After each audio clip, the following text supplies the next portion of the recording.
Ok, nous commençons le sous-chapitre 14 du chapitre 4 du Chazon Ish. Ref'ut hamidot, la guérison des midot, donc des qualités ou au contraire les défauts de l'âme, d'accord, du caractère.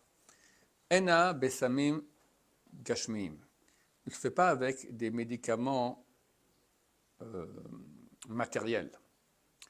Ukeshem shacholi enen ogouf, de même que la maladie n'est pas une maladie matérielle du corps. Quelqu'un il est orgueilleux, quelqu'un il est menteur, quelqu'un il est nerveux, quelqu'un il est avare, d'accord, c'est pas dans le corps.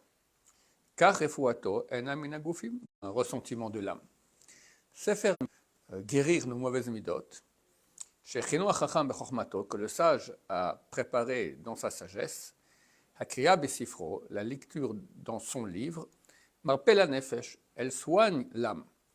Vatmada beiyuno, et la fréquence de son étude approfondie, tikkun hamidot, c'est la réparation des mauvais traits de caractère.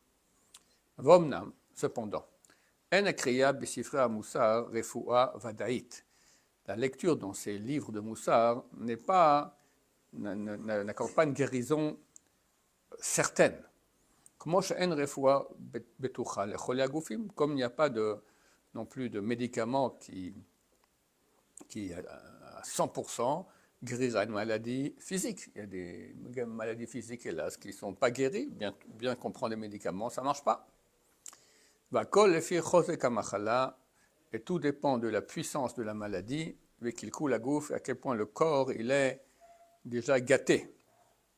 De même, il en va pour les maladies de l'âme. Et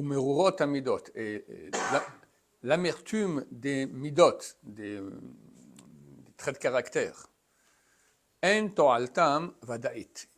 Elles n'ont pas une utilité à 100%, certaine. Tigam ken goralam chez la retiyot bechozek hamachalat talui.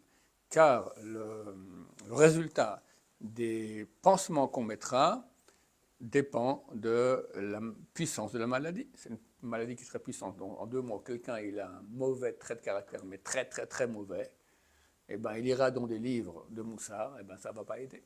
D'accord? Ça va aider, mais ça ne va pas guérir. Prenons par exemple l'orgueil. D'accord? L'antithèse, c'est l'humilité. Moi, j'ai l'habitude de dire l'humilité, de mémoire bénie.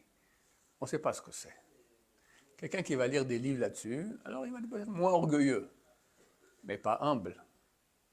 L'humilité, c'est des niveaux phénoménaux, d'accord. Le Rabban Samba Shaul, je lui ai dit, comment on fait pour devenir humble? Il était extrêmement humble. C'était un grand de Torah, il connaissait toute la Torah, c'était des miracles, enfin, il avait un niveau extraordinaire. Il m'a répondu, je ne veux pas parler d'une chose que je ne connais pas. Voilà, c'est un signe d'humilité, mais ce n'est pas que ça. Ça veut dire que lui, il se considérait comme étant extrêmement orgueilleux encore. Voilà, donc on est à un niveau, on est tous touchés par des maladies de l'âme dures. Alors certaines, on peut arriver. Quelqu'un qui est coléreux, il va se travailler, il peut arriver à devenir presque pas coléreux. Tout dépend à quel point on le fait guili-guili, d'accord, sur sa cloque. Mais il sera moins coléreux, etc. Mais arriver à guérir complètement, quand c'est une maladie qui est dure, et on a des maladies qui sont dures, hélas, alors chiflout, c'est la bassesse. Hamida hashfela en la mazor. Le trait de caractère qu'on appelle bassesse, elle n'a pas de guérison possible. Bekriyat divrei Moussar, par la lecture des paroles. Et il faut qu'il guérisse son âme dans la racine, où la rimo metit ayaven, et la relever de la boue mauvaise. Vetikuno hu bekniyat chokhma. Et le moyen de réparer cette bassesse, c'est en acquérant la sagesse.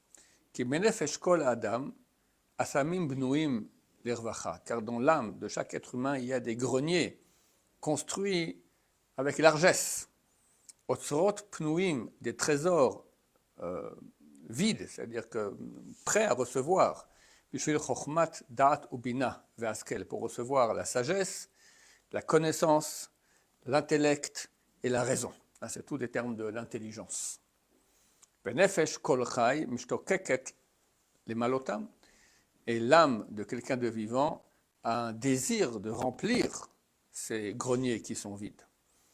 Donc on a de façon normale, chaque être humain, normal, on va dire qu'il n'est pas encore trop gâté, il a une soif de connaissance. Et par la connaissance, il pourra réparer le mauvais trait de caractère qui est la bassesse. V'omnam, mais cependant, minata avot habufniot hafna'a lechukot acherot. Parmi les pulsions corporelles, il y en a qui vont nous pousser à d'autres envies. Qui laisseront plus rien, aucune racine et branche, les shokat achorma, à l'envie de la sagesse. Quelqu'un, s'il est pris par les envies corporelles, il pense que des choses de plaisir corporel, c'est fini. L'envie naturelle qu'il a de sagesse, elle disparaît. Ça ne marche pas ensemble. On ne peut pas avoir l'amour de la spiritualité et l'amour du corps ensemble. L'un est toujours au dépend de l'autre. Vashmiya bilimudim, et le fait d'écouter les enseignements, Vazana bemada, et écouter la science, par la science de la Torah. Hiya metnatzachat habetucha, c'est elle qui gagne de façon certaine alet avot hagshama untiot hazarot, sur les pulsions corporelles et les penchants étrangers. Donc si on va écouter la Torah et on va s'intéresser, normalement ça va casser toutes nos envies, en tout cas diminuer beaucoup nos envies corporelles. Ki omnam en tikun hamidot sholel me'adam ha'avat atzmo. Car cependant, le tikkun hamidot, la réparation des mauvais traits de caractère, ne nie pas que l'homme s'aime lui-même. Ki metziyut hanetiyot lekavod ou leoneg, hi metziyut chiyuvit. Car la réalité, qu'on a, on a des penchants pour le kavod, pour les honneurs, ou les oneg, pour les plaisirs, hi metziyut chiyuvit, c'est une réalité qui est positive. Berkev hamechona shezeh achai hanikra adam, dans la construction de cette machine vivante qu'on appelle l'être humain. Parce que l'on dit toujours que le kavod, la recherche des honneurs et des plaisirs, c'est mauvais. Il dit non, c'est une chose qui est positive. Mais il va sûrement nous dire qu'il faut diriger cela vers la bonne voie. Ve'en shlilat hanetiyot ha'ele binyan benefesh adam. Et le fait d'enlever, de nier, donc d'annuler ces penchants dans la construction de l'âme, de l'homme, et là, stirat havayato n'est qu'une destruction de sa havaya, de sa réalité. Hamusar omer adam ehov et atzmecha uechosh kavod. Le moussar dit à l'homme, aime-toi, toi-même, et obtiens, acquiert du kavod. En kavod est la Torah. Il n'y a de kavod, il y a de l'honneur que la connaissance de la Torah. En kavod est la anava. Il n'y a de l'honneur que... Continue comme ça. En kavod est la zivat kavod. Il n'y a d'honneur que le fait d'abandonner la recherche des honneurs. En osher, il n'y a de bonheur rak lishtachrer menetiyot tiviyot, que de se libérer des penchants corporels. Veliot nichna l'Hashem otorato, et d'être subordonné à Hachem, à Dieu et à sa Torah. Tachlit hachaim ba'olam hazeh ou ba'olam haba, le but de la vie dans ce monde-ci et dans le monde à venir. Baruch Adonai l'olam, amen va amen.